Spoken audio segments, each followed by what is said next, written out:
আসসালামু আলাইকুম এভরিওয়ান। আপনাদের মাঝে নিয়ে আসলাম সুন্দর একটি ইসলামিক গল্প। ধৈর্য সহকারে গল্পটি শুনুন এবং ইসলামিক জ্ঞান অর্জন করুন। তো চলুন গল্পটি শুরু করা যাক। আল্লাহ তাআলা মানব জাতিকে লক্ষ্য করে বলেন, হে মানব সকল, তোমরা তোমাদের প্রতিপালককে ভয় করো। সূরা নিসা ১ নম্বর আয়াত। অন্যত্র তিনি ঈমানদারগণকে লক্ষ্য করে বলেন, হে ঈমানদারগণ, তোমরা আল্লাহকে যথাযথভাবে ভয় করো। আর তুমি মুসলমান না হয়ে মৃত্যুবরণ করো না। সূরা আলে ইমরান ১০২ নম্বর আয়াত। আল্লাহ পাক আরো বলেন, তোমরা পুণ্যের কাজেও আল্লাহর ভীতিকে একে অপরকে সাহায্য করো এবং পাপ কাজেও সীমালঙ্ঘনে পরস্পরকে সাহায্য করো না। আর আল্লাহকে ভয় করো, নিশ্চয়ই আল্লাহ শাস্তিদানে কঠোর। সূরা মায়েদা ২ নম্বর আয়াত।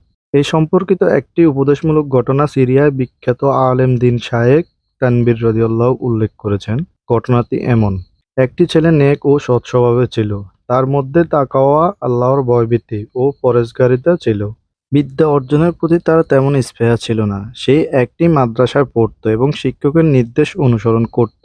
জ্ঞান অর্জনের শেষ পর্যায়ে একদিন তার ওস্তাদ তাকে ও সহপাঠীদের নসিহত করলেন, জীবনে কখনো মানুষের মুখোমুখি হবে না, কারণ মানুষের সামনে হাত পেতে দানগ্রহীতা আলেম কল্যাণ থেকে বঞ্চিত হয়। তাই পুনরায় নিজ নিজ পিতার পেশা অবলম্বন করে জীবিকা অর্জন করতে হবে। সব কাজে আল্লাহকে ভয় ও তাকওয়া অবলম্বন করতে হবে। শিক্ষার্থীরা বাড়ি ফিরে গেল। ওই ছেলেটির বাড়ি গিয়ে তার মাকে জিজ্ঞেস করলো, মা, আমার বাবার পেশা কি ছিল? মা হতভম্ব হয়ে বললেন, বেটা, বহুদিন হয়ে গেছে তোমার বাবা ইন্তেকাল করেছেন। তোমার বাবার পেশার সঙ্গে তোমার কি সম্পর্ক? এতদিন পরে তুমি এ কথা জিজ্ঞেস করছো কেন? ছেলে পিতার পেশা জানতে আগ্রহী। এক পর্যায়ে মা বললেন, তোমার বাবার কোনো ভালো পেশা হলে তা বলতে দ্বিধা হতো না। বলছি, তোমার বাবার পেশা ছিল চৌর্যবৃত্তি। ছেলে বলল, আম্মা, ওস্তাদ বলেছেন তোমরা তোমাদের পিতার পেশা অবলম্বন করো এবং সব কাজে তাকওয়া রাখো। মা বললেন, চুরি করতে তাকওয়া অবলম্বন, এ কি কথা? ছেলে বলল, আস্তে, ওস্তাদ এই কথা বলেছিলেন। অতঃপর ছেলেটি চোরের পেশা সম্পর্কে সম্মুখে জ্ঞান অর্জন করে প্রশিক্ষণ নিল। এরপর ইশার সালাতের পর লোকেরা ঘুমালে সে চুরি শুরু করার সংকল্প করল। প্রথমে প্রতিবেশীর বাড়ি থেকে শুরু করলো, কিন্তু ওস্তাদের নছিহত মনে পড়ে। তাই সে মূল হিসেবে সুদর্শন ব্যবসায়ী ও তার মেয়ের সংসারে যায়। চিন্তা করেই তালা ভেঙে ঘরে প্রবেশ করে। ঘরে প্রবেশ করে তার খেয়াল হলো একটি সিন্দুক আছে, সোনা চাঁদি ও টাকা পয়সায় পরিপূর্ণ। সে সিন্দুক খুলতে যেতেই আবার তাকওয়ার ভয় কাজ করে। সে সিন্দুকটিতে খাতাপত্র দেখে নিরীক্ষণের জন্য আঁধারে আলোকিত একটি লণ্ঠন সঙ্গে নিয়ে আসা কাগজের হিসাব নিকাশ করে জাকাত বের করে আলাদা করে রাখে। হঠাৎ ফজরের আজান চলে আসে। সে ফজর আদায়ে ঈদগাহ দিয়ে অজু করে সালাত আদায় করে।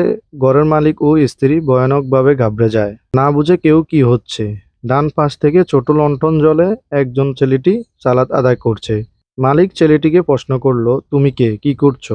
ছেলেটি বলল, প্রথমে সালাত, তারপর কথা। মালিক ও তার স্ত্রী আতঙ্ক চিন্তায় ছেলেটি সব খুলে বলল।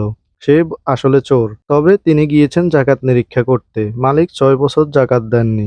সে হিসাব করেই জাকাত আলাদা রেখেছে, যাতে মালিক তা হকদারের দিতে পারে। মালিক স্তম্ভিত।